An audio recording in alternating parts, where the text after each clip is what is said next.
A ver, las disculpas del caso por el ruido, es que por aquí hay una zona de un hospital cercano y siempre, a veces hay ambulancias, ¿no? Ya, entonces, más o menos ese es el ejercicio que se tiene que hacer, definir el problema central en base a un servicio ecosistémico hídrico, identificar sus causas y los efectos, ¿no? Para tal vez explicar un poco mejor y de mejor manera esta parte, voy a mostrar el siguiente slide. Y esto ya en base a también la experiencia que tengo en estos proyectos, ¿no?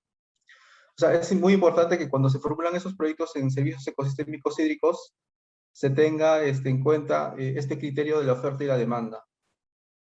Es decir, cuando se plantean las acciones que se van a realizar en el ecosistema, en la cuenca, eh, las acciones respondan tanto a un tema de oferta como un tema de demanda. Por la oferta, ¿qué entendemos, no? Eh, Como estamos hablando de servicios ecosistémicos hídricos, entonces tenemos que identificar aquellas acciones que van a permitir mejorar esos servicios ecosistémicos hídricos. Entonces, el componente uno está vinculado al tema de la oferta, ¿no? La recuperación, la conservación de esos espacios, áreas degradadas, etcétera, van a contribuir, digamos, a que el ecosistema pueda brindar mejores sus servicios ecosistémicos hídricos, ¿no? Entonces, todas esas acciones que estén vinculadas a este variable de conservación y recuperación van a ir en este componente 1. Y ahora, por otro lado, ¿cuáles son las acciones de la demanda, no?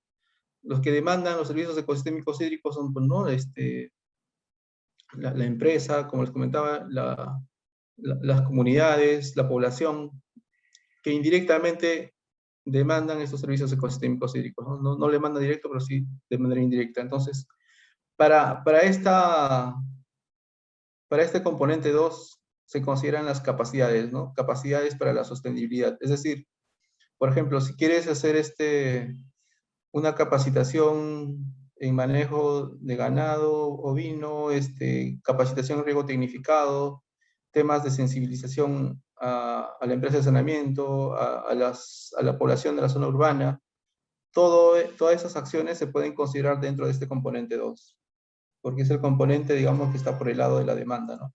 Para que todo lo que se ha logrado recuperar desde el componente de oferta logre su sostenibilidad por las adecuadas sensibilización, prácticas de las comunidades, y etcétera, ¿no? Entonces, estos dos componentes siempre tienen que ir de la mano para que el proyecto o el plan de intervenciones esté equilibrado, ¿no?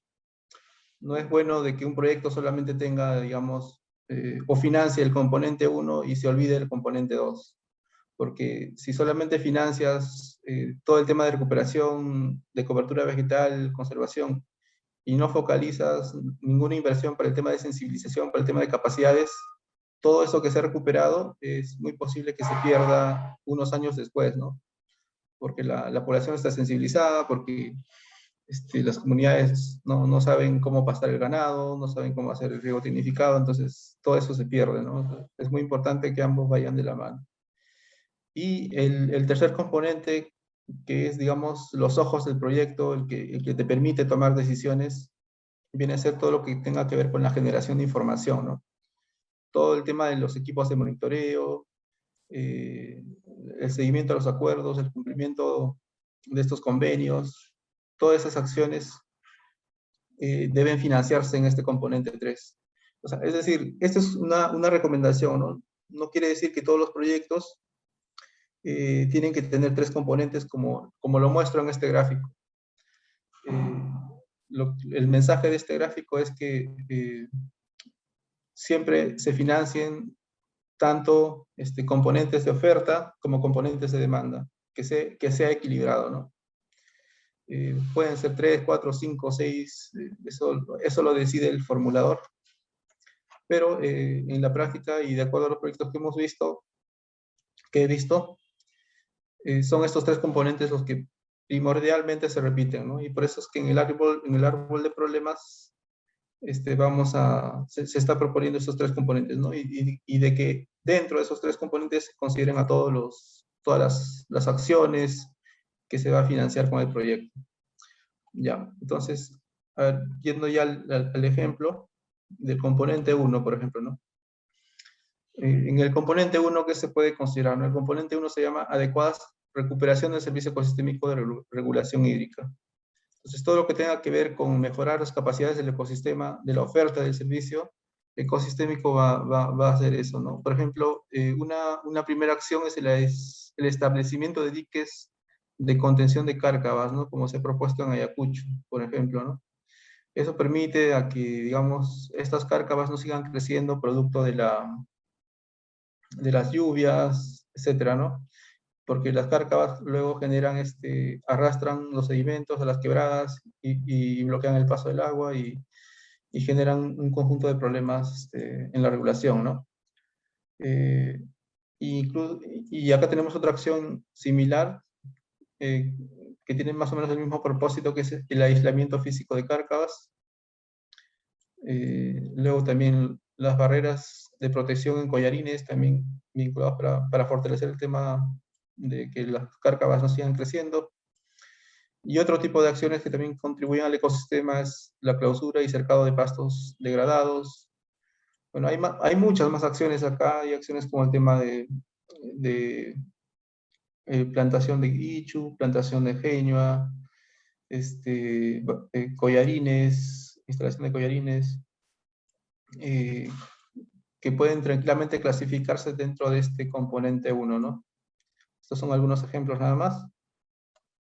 Ya, y ahora en el componente 2, ¿qué tipo de acciones se pueden considerar? El componente 2 se denomina, ¿no? Adecuadas capacidades en gestión de los servicios ecosistémicos que proveen las microcuencas. Entonces, dentro de este componente puede estar, primero, el desarrollo de capacidades en crianza y manejo de ganado ovino y camélidos sudamericanos, ¿no? De manera sostenible. Esto es algunas propuestas que se están haciendo en algunas regiones, ¿no? Porque los camélidos sudamericanos tienen menos impacto que otras, que otras actividades ganaderas, ¿no? Luego también la capacitación en prácticas de conservación de suelos agrícolas, eso también forma parte. Las pasantías en organización para la gestión de áreas conservadas, la siembra de pastos y manejo de ganado. Todo esto también tiene que ver con el fortalecimiento de capacidades, los talleres de sensibilización a la población de la microcuenca de Chorromayo y Quiscahuasi en Ayacucho, la formación de líderes comunitarios, y a estas acciones se pueden sumar también temas de foros, talleres en las ciudades, en los colegios, universidades, capacitaciones a la misma EPS, todo lo que tenga que ver con la demanda, ¿no? Ya sea demanda directa como demanda indirecta, ¿no? Como les decía, la demanda directa es la EPS y la indirecta son los que están después de la EPS, ¿no?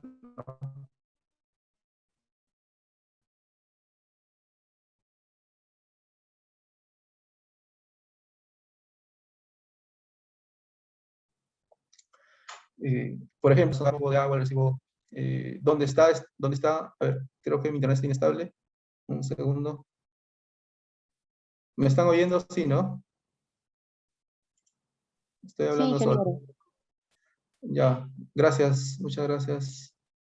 Ya les decía que, por ejemplo, porque es importante realizar este tema de sensibilización a los retribuyentes como parte del componente 2, porque nosotros pagamos los recibos de agua, ¿no? La tarifa. Y dentro de ese recibo de agua, si ustedes se dan cuenta, ahí dice, ¿no? En letras pequeñitas, en una parte del recibo dice, ¿no?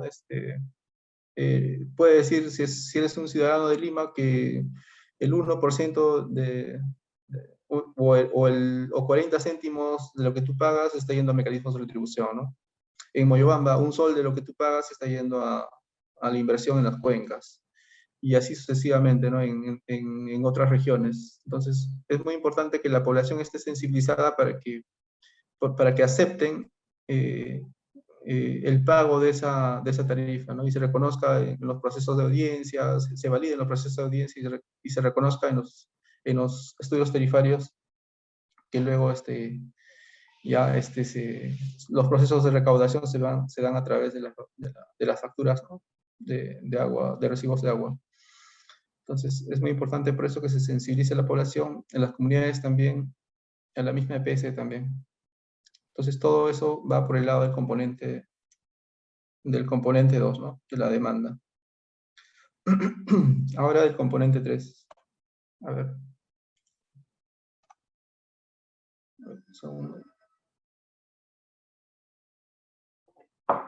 Ya, el componente 3, como les comentaba, son los ojos del proyecto, ¿no? Son lo que le va a ayudar a la empresa de saneamiento a tomar decisiones. Si lo que está haciendo en la cuenca efectivamente le está ayudando a corregir el problema, ¿no? Y eso se puede ver, por ejemplo, en este caso, en el tema del caudal, ¿no? Si este caudal ha logrado aumentar tal vez en cierta medida en unos 5 años, solamente por poner un ejemplo, no estoy seguro si en 5 años ya se van a ver resultados, esto lo manejan mejor los hidrólogos, pero al cabo de ciertos años, digamos que técnicamente se ha sustentado en un proyecto y donde te dicen que al cabo de esos años tiene que haber un resultado positivo, y si eso no se está dando como tal, entonces significa que las acciones que has hecho en la cuenca probablemente no están funcionando, ¿no? O no has hecho un buen proceso de supervisión, control, acompañamiento, etcétera, ¿no? Entonces, el sistema de monitoreo hidrológico te va a generar información que te va a permitir tomar decisiones, corregir acciones que tal vez están haciendo en la cuenca, etcétera, ¿no? Entonces, básicamente esa es la intención para tomar decisiones, ¿no? Y los equipos de monitoreo y todos esos elementos, estudios, recopilación de información, todo eso se costea en esta parte. Finalmente, ya luego de haber expuesto esos 3 componentes, luego lo que se hace es armar este cuadro de presupuesto, ¿no? Este cuadro de presupuesto con los 3 componentes, y adicionalmente esos 3 componentes, un componente de gestión. Es decir, un componente de gestión porque se van a requerir recursos humanos, estudios y gastos generales para ejecutar todas estas acciones, ¿no? Para ejecutar las acciones de conservación, de recuperación, de capacidades en actividades económicas, de sensibilización, para todos los equipos de monitoreo. Para todo eso se va a requerir recursos humanos y estudios y otros gastos. Entonces, todo eso se presupuesta en el plan de intervenciones, y lo que idealmente se presupuesta es en un periodo de 5 años, ¿no? Porque las empresas de saneamiento, si es que se formula, digamos, todo este tema para las empresas, su periodo regulatorio es de 5 años, ¿no? Entonces, lo ideal es que el plan de intervención no supere ese periodo. Y dentro del plan de intervención se tiene que presupuestar tanto la inversión como los costos de operación y mantenimiento, si es que se requiriera, ¿no? Ya, y acá lo que voy a hacer es algunas sugerencias, ¿no? Para formular este plan de intervenciones. Eh, Porque he visto varios planes de intervención donde a veces el presupuesto que se asignan a los componentes es un poco, eh,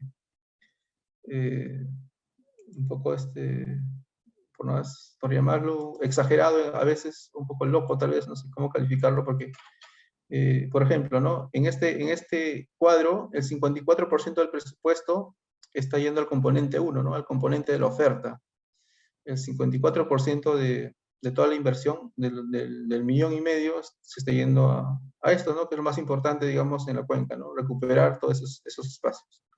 Un 28% se está yendo al tema de capacidades, ¿no? A la sensibilización, las capacitaciones, etcétera. Un 9% al tema de monitoreo hidrológico, a todos los equipos, a seguimiento de acuerdos, entre otros aspectos, ¿no? Y otro presupuesto, el tema de los recursos humanos, de los gastos generales, ¿no? En este caso 9%.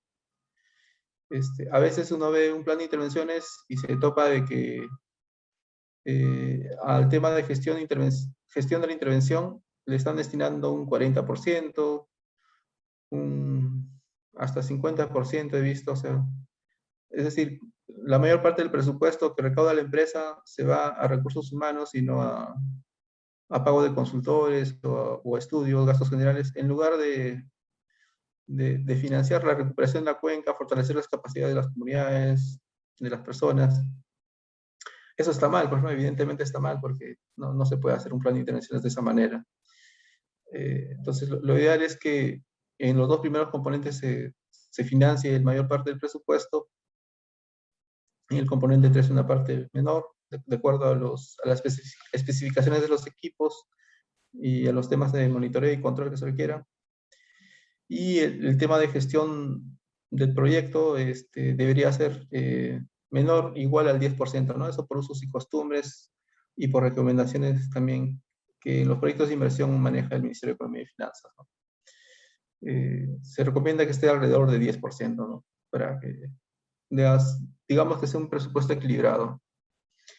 Ya. Y otro aspecto más que se tiene que tener en cuenta al momento de formular este plan de intervenciones es el presupuesto que se considera cada año. Como saben, la SUNAS aprueba la fórmula tarifaria, la estructura tarifaria de las empresas de saneamiento, y en esa fórmula tarifaria más o menos se estipula cuánto es lo que la EPS va a recaudar cada año, ¿no? Cuánto es lo que va a recaudar cada año. Imaginemos que este plan de intervenciones sea para Ayacucho, y en el primer año, según el estudio tarifario, se ha pronosticado, mejor dicho, se ha pronosticado que en el primer año la empresa no va a recaudar ni un sol. Que recién a partir del segundo año la empresa va a recaudar fondos para mecanismos de retribución. Porque a veces así se proponen los estudios tarifarios. No es que todos los años recauden las empresas de saneamiento para los temas que van a ejecutar, ¿no? Y la empresa, entonces, si en este estudio tarifario se determina que la empresa va a empezar a recaudar a partir del año 2, y en el año 2 va a tener un presupuesto de 100.000 soles, recién al final del año 2 va a tener un presupuesto de 100.000 soles, entonces no puedes formular un plan de intervenciones con un presupuesto tal vez en el año 1 del periodo regulatorio, porque no va a poder financiarse ese presupuesto, pues, ¿no? Y tampoco se va a poder financiar el año 2 porque es 377.000, es decir, más de lo que la EPS estaría recaudando. Entonces, es muy importante que cuando se formule el plan de intervenciones se tenga en cuenta ese criterio, ¿no? Tener en cuenta cuánto es lo que la EPS más o menos va a recaudar por año, y con esos montos ya tienes el horizonte, ¿no? De cuánto puedes considerar en esta programación. Ese es también elemento importante para formular estos planes de intervención. Tendré en cuenta la proyección de la recaudación anual, ¿no? Los proyectos que son pequeños, idealmente deberían ejecutarse tal vez en 1 o 2 años.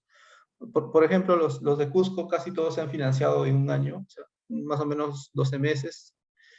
Ellos han ejecutado 7 proyectos. Bueno, a la fecha ya han ejecutado un octavo proyecto de su segundo quinquenio regulatorio, y esos proyectos han ejecutado cada uno de ellos en un periodo de un año, ¿no? Ha sido bien rápido. Y han sido proyectos de 2 millones, 2 millones y medio, 3 millones alrededor, ¿no? Entonces, en otras regiones como tal vez Abancay, que manejan presupuestos más pequeños, como que el proyecto se ha estirado un poco más y se ejecuta en un mayor horizonte, ¿no? Eso va a depender de cada empresa de saneamiento, pero esos son, digamos, lo que he visto, ¿no? Bueno, eso sería básicamente. Si tienen consultas, preguntas, no sé cómo estamos de tiempo. Nos falta media hora todavía. Si tienen dudas, consultas, o si no, para mostrarles algunos elementos más, ¿no? Que podrían ayudar a todo esto, a toda esta parte de la teoría.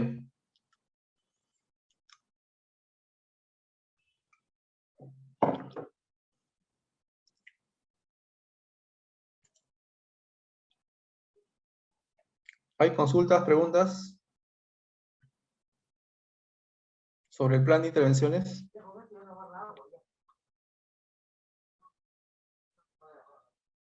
¿Carlos?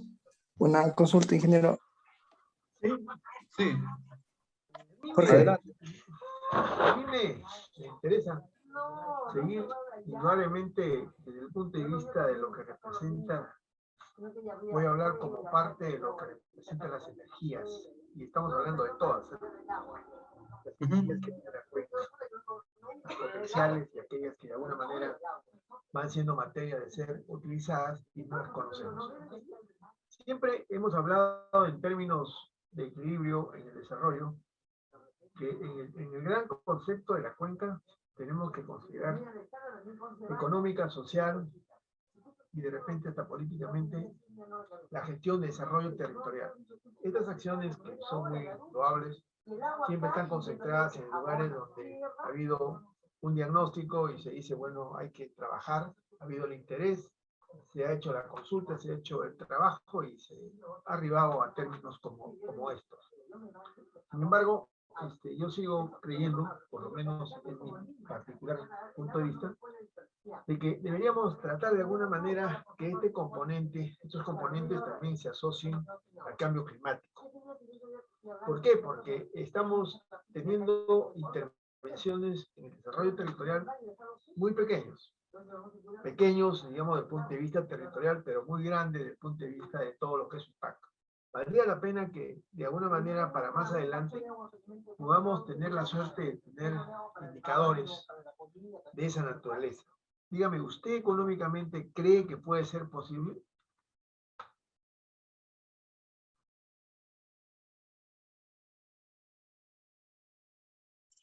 A ver, Carlos, te he escuchado con un poco de interferencia. Lo que te he entendido es de que, claro, en este tema de la gestión de los recursos hídricos, digamos, la brecha de inversión es grande, porque los ecosistemas son territorios amplios, y se requiere también la participación no solo de la empresa de saneamiento, sino de otras instituciones que también aporten con un financiamiento, ¿no? Con un presupuesto para poder avanzar en esta gestión de los recursos hídricos. Y que es muy importante también manejar indicadores de gestión para medir el avance, ¿no? El avance en la gestión de estos recursos hídricos, en la gestión de estos ecosistemas. Se han venido trabajando en cierta medida desde el sector, desde el INVIERTE-P, o mejor dicho, desde el MEF y del Ministerio del Ambiente, en ciertos indicadores, como por ejemplo las hectáreas con aprovechamiento sostenible, que es un indicador que básicamente lo que te dice son cuántas hectáreas estás interviniendo con tu proyecto, y en base a eso puedes más o menos, teniendo una brecha, ¿no? Si la cuenca mide X hectáreas y tu proyecto está interviniendo en Y hectáreas, haces la diferencia y puedes más o menos tener un indicador de gestión de en qué medida estás cerrando esa brecha, ¿no? En qué medida estás avanzando en el cierre de esa brecha. Pero es importante también de que estos indicadores que se van generando desde el MEF o desde el Ministerio del Ambiente se complementen con otros indicadores de gestión, ¿no? Como por ejemplo los indicadores hidrológicos. Muchas gracias. Carlos. Sí, estoy acá atento. Ya, perfecto, Carlos. Sí. Indicaba que es muy importante que esos indicadores que ya sean de alguna manera trabajados por el Ministerio del Ambiente se complementen con otros indicadores, como por ejemplo indicadores de calidad, de cantidad de agua, el tema, por ejemplo, del control de erosión de suelos, ¿no? Por ejemplo, no se tiene a nivel de todas las empresas de saneamiento información de calidad sobre la cantidad, por ejemplo, de sedimentos que traen, digamos, que encuentran en sus captaciones, o cuánto es lo que están gastando las empresas de saneamiento en el costo de esos insumos para tratamiento de agua. O sea, esos indicadores también son importantes para que se pueda ver cómo van evolucionando en el tiempo, ¿no? Son indicadores que serían muy importantes también para el tema de la gestión de los mecanismos de retribución. Bueno, entre otros indicadores, ¿no? que podrían surgir. Muchas gracias. Muchas gracias. Gracias, Carlos. ¿Alguna otra consulta, pregunta sobre lo que se ha expuesto de cualquier parte del tema?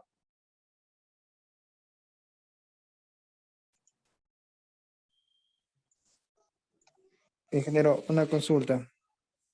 Uh-huh. Usted mencionó que se coge para hacer el plan de intervenciones, se coge a parte del DHR, parte de la caracterización, y para realizar el plan de intervenciones.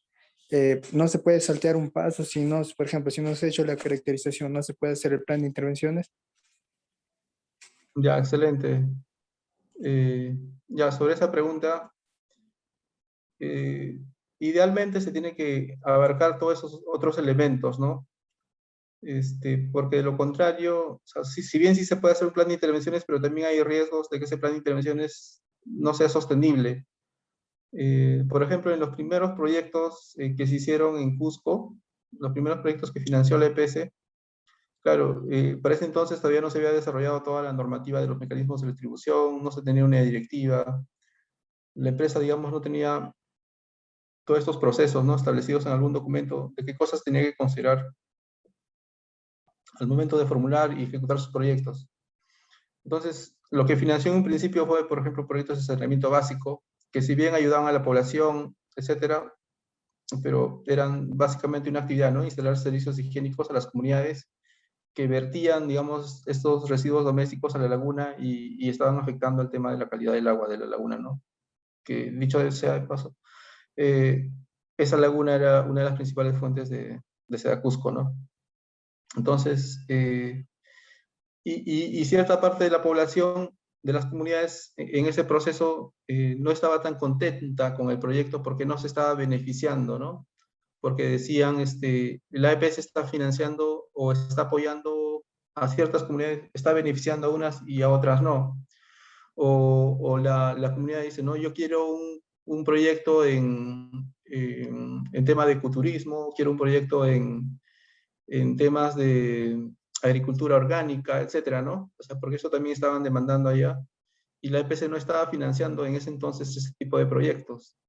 Entonces, ¿y eso a qué se debe? Tal vez se debió a que no existía un proceso, no hubo un proceso de caracterización donde se le pregunte a la empresa, a las comunidades, cuáles son los proyectos que quieren impulsar o sus necesidades, sus problemas, de tal manera de que cuando se formula el proyecto, ese proyecto responda, pues, ¿no? A las necesidades, a los requerimientos, tanto de la comunidad como de la empresa de saneamiento, ¿no? Entonces, yo creo que en la medida de lo posible un plan de intervenciones debería contener todos los otros elementos para que sea un plan de intervenciones completo y que tenga más respaldo y sea sostenible, ¿no? Sí se puede formular proyectos o planes de intervención tal vez sin completar todos los elementos, pero existe este riesgo, ¿no? Este riesgo de que se caiga en algún momento o surja algún problema con algún actor involucrado. Eso. ¿Alguna otra consulta? ¿Alguna otra pregunta?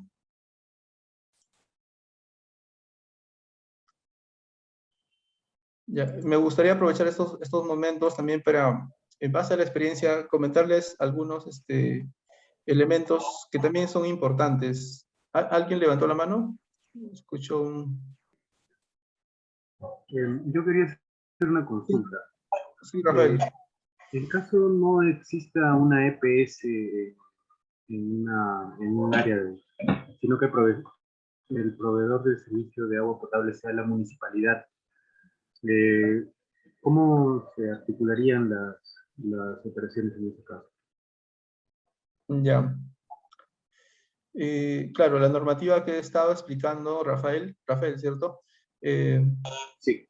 Básicamente es respecto a la directiva de MRC hídricos, y en esa directiva se señala, ¿no?, que las empresas de saneamiento, de accionariado municipal, tienen que seguir, digamos, todo este proceso que he indicado, ¿no? Y en el caso de otras que no formen parte, digamos, de lo que está estipulado en esa directiva, de otros prestadores, lo que rige, de acuerdo a la normativa, son los procedimientos que están establecidos en este marco que presenta la ley 3215 y su reglamento del Ministerio del Ambiente, ¿no?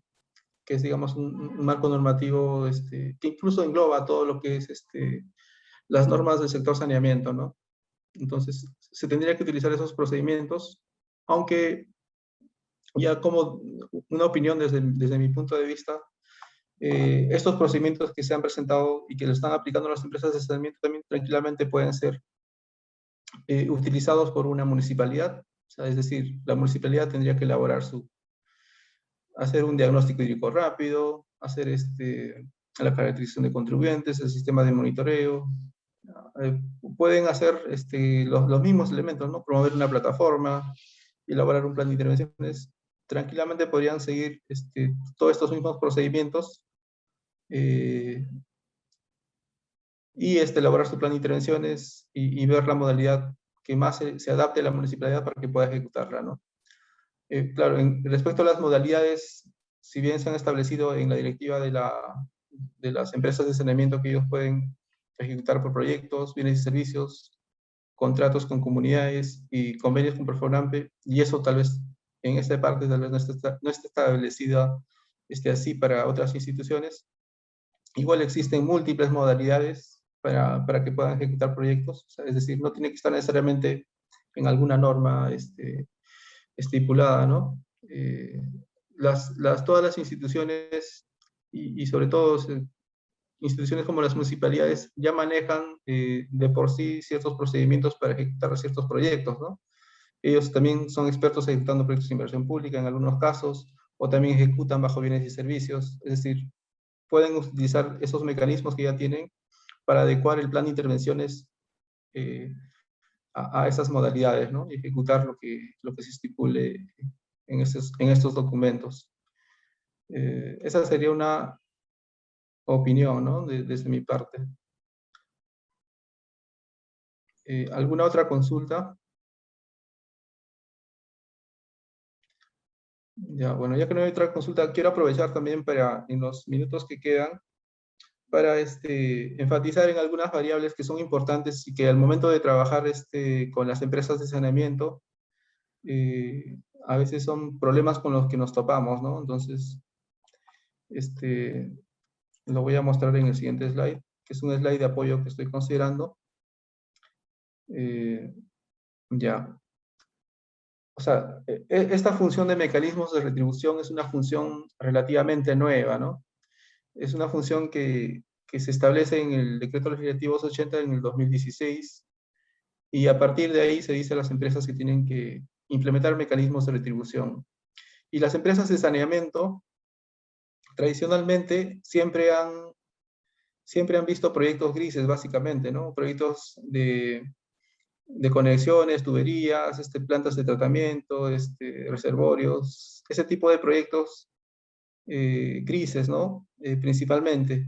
Y cuando uno averigua dentro de una empresa de saneamiento el tipo de profesionales que existen, básicamente son ingenieros civiles, ingenieros sanitarios, operarios, técnicos, que son básicamente los que tradicionalmente siempre han trabajado en una empresa de saneamiento, ¿no? Entonces, cuando una empresa, o sea, desde el año 2016, le ponen, se les señala, ¿no? Se les indica que también tienen que implementar mecanismos de retribución, y que los mecanismos de retribución, por sus características, demanda de nuevos profesionales, demanda de un nuevo tipo de perfil de profesionales, como son los ingenieros ambientales, los ingenieros hidrólogos, los sociólogos, antropólogos, para relacionarse con las comunidades, porque, como les decía, si no manejas el quechua, si no manejas el aymara o algún dialecto local, es muy difícil tener una llegada con las comunidades, ¿no? Y poder hacer algún proyecto en la zona. Entonces, esto es uno de los principales cuellos de botella cuando se intenta implementar mecanismos con las empresas, ¿no? La falta de expertise de los profesionales en estos temas. Y también que como tradicionalmente siempre han visto proyectos grises dentro de su organización, dentro de su organigrama, no existe un área de asuntos ambientales o un área que ve estos temas verdes, ¿no? Donde haya algún profesional con el que se pueda trabajar estos temas. Y es por eso que en los procesos de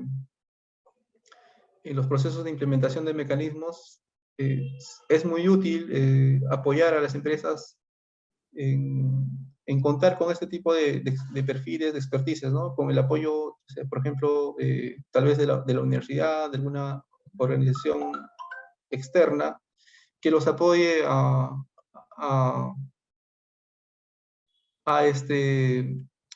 ocupar o cubrir esa falta de especialización que tienen dentro de la empresa, ¿no?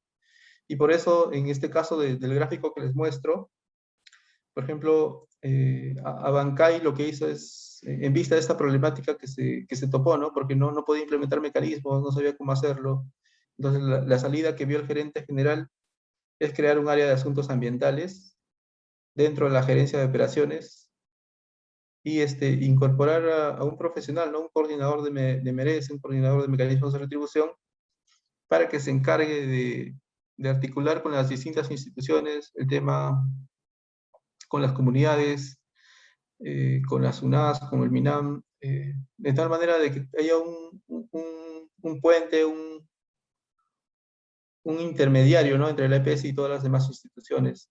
Esto es muy importante, entonces, cuando se trabaja con las empresas de saneamiento, ¿no? Si alguna empresa de saneamiento en algún momento contrata, digamos, a un consultor para formular un proyecto, va a ser muy importante también que el consultor se asegure de que la empresa tenga un intermediario, ¿no? Que más o menos hable su mismo idioma o con el que pueda ir formándolo, capacitándolo para que pueda ser más óptimo todo este trabajo que se realiza con ellos, ¿no?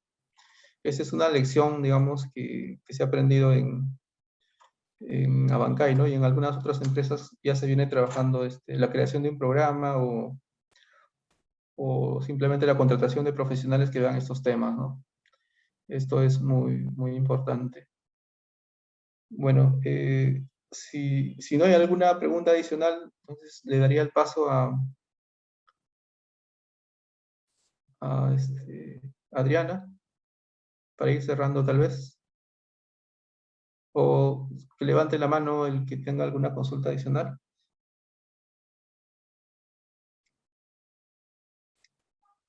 Bueno, creo que ya no hay. Bueno, entonces agradecerles a todos por su tiempo, por este diplomado. Espero que les vaya muy bien. Espero verlos también en las siguientes sesiones, ya viendo tal vez con más detalle algunos temas específicos de los mecanismos de retribución, ¿no? Muchas gracias a todos. Hasta luego.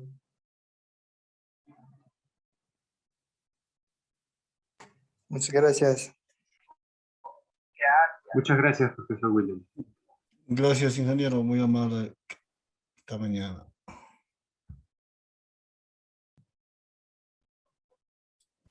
Muchas gracias, profesor.